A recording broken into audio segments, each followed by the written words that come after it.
মোস্তাফিজকে দিল্লি দলে নেওয়ায় কলকাতার দাদারা ক্ষেপে আছে, রেগে আছে। তারা এক প্রকার বয়কটের ডাক দিচ্ছে যে মোস্তাফিজকে কেন নিল, আইপিএল এ কেন নিল এবং দিল্লি ক্যাপিটালস তাকে কেন কেন কিনে নিল।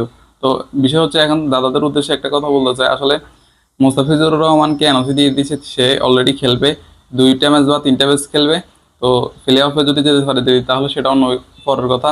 তো বিষয় হচ্ছে আসলে আপনারা যতই বয়কট করেন এবং যত কিছু করেন, ওইগুলো আপনাদের যে দিল্লি ক্যাপিটালস তারা মাথায় নিচ্ছে না এবং তারা কিছুটা ওগুলা পাত্তা দিচ্ছে না। তারা চাইতেছে যে কীভাবে চ্যাম্পিয়ন হওয়া যায় এবং কীভাবে দলকে ফাইনালে নিয়ে যায়, কীভাবে ভালো কিছু করা যায়, তারা সেটাই চাইতেছে।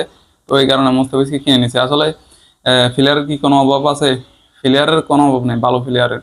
আরও অন্য দলের বিদেশি আরও নিউজিল্যান্ড, ইংল্যান্ড আরও দলের থেকেও তারা কিনতে পারতো, দিল্লি ক্যাপিটালস চাইলে প্লেয়ার আরও কিনতে পারতো। কিন্তু তারা সেটা করে না। তারা তারা জানে যে মুস্তাফিজুর রহমান আসলে কি দিতে পারে তাদেরকে, ভালো কিছু সে দিতে পারবে এবং অতীতেও তার অনেক রেকর্ড আছে। এর আগে খেলছে চেন্নাই সুপার কিংস হয়ে, দিল্লির হয়েও খেলেছে 2 বছর আগে। তো সেখানে আসলে তারা জানে যে কি দিতে পারে মুস্তাফিজ। এবং মুস্তাফিজ যে আইপিএল এর নেয় নাই, এর প্রথমে যখন অপশন ছিল আইপিএল এর তখন আমরা যে নেয় নাই, আমরা প্রথমে একটু রেগেছিলাম, কিন্তু পরে আমাদের আসলে কোনো আফসোস নাই। কারণ নেয় নাই তো নেয় নাই, কারণ বাংলাদেশি প্লেয়ার অলরেডি খেলতেছে, পিএসএল খেলতেছে। এবং আপনারা বলছেন যে বাংলাদেশি প্লেয়ারের যোগ্যতা নাই, যোগ্যতা রাখে না আইপিএল খেলার। এখন কি দেখতেছেন না, যোগ্যতা আসে না কি নাই? যোগ্যতা যদি না থাকতো তাহলে তাহলে কি মুস্তাফিজকে এখন কিনে নিত দিল্লি ক্যাপিটালস? কিন্তু না।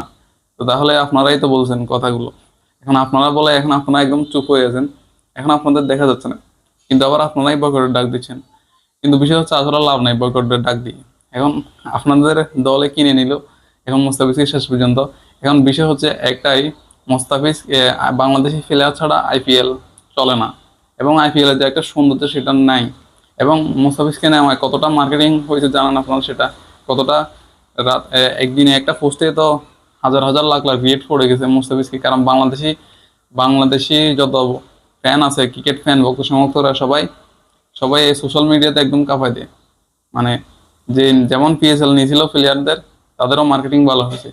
তো সেখানে বোঝা যায় আসলে বাংলাদেশি প্লেয়ারের পাওয়ার, এটাই হলো বাংলাদেশি প্লেয়ারের পাওয়ার। এবং আপনারা আসলে বয়কট করে লাভ নেই। আইপিএল এমন কোনো আসর ছিল না যে বাংলাদেশি প্লেয়ারদেরকে না নিয়ে তারা খেলছে, এরকম কোনো আসর ছিল না।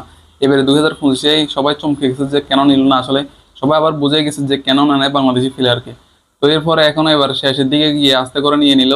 সবাই আসলে এই জিনিসটা আসলে পুরো চমকে গেছে, চমকে। কারণ যে প্লেয়ারদেরকে অপশনে নেয় নাই সে প্লেয়ারদেরকে এখন হঠাৎ করে কিনে নিল, ওটা আসলে চমক লাগলো, মানে শখ এলো এক প্রকার সবাই। তো সেখানে আসলে মুস্তাফিজুর রহমান ভালো কিছু দিবে দলকে আশা করি, এবং তারা দিল্লি ক্যাপিটালস ভালো কিছু হবে। দিল্লি ক্যাপিটালস আছে 4 নম্বরে, পয়েন্ট টেবিলে 1 নাম্বার আছে। তারা এবার প্লে অফে হয়তো খেলতে পারে, প্লে অফ যেতে পারে তারা। ম্যাচ আছে আর কয়েকটা, বেশি ম্যাচ বাকি নেই। তো সেখানে তারা প্লে অফ খেলবে আশা করি এবং মুস্তাফিজ ভালো কিছু দিবে। এবং প্লে অফে যাওয়ার পরে যদি পুরো ম্যাচের খেলার একটা সুযোগ থাকে মুস্তাফিজ, তাহলে তো ভালোই। এবং দলকে ফাইনাল নিয়ে যেতে পারে মুস্তাফিজ, ভালো কিছু দিতে পারবে, এটা 100%। চেন্নাইকেও ভালো কিছু দিছে। সমস্যা হচ্ছে যে বিসিবি সেদিন নিয়ে নিছে, তাকে দেশে নিয়ে আসছে, এরপরে চেন্নাই আস্তে করে হেরে গেছে। তো এই সমস্যা এখানে, না হলে মুস্তাফিজ যতদিন আছে ততদিন দলের ভালো কিছু হবে।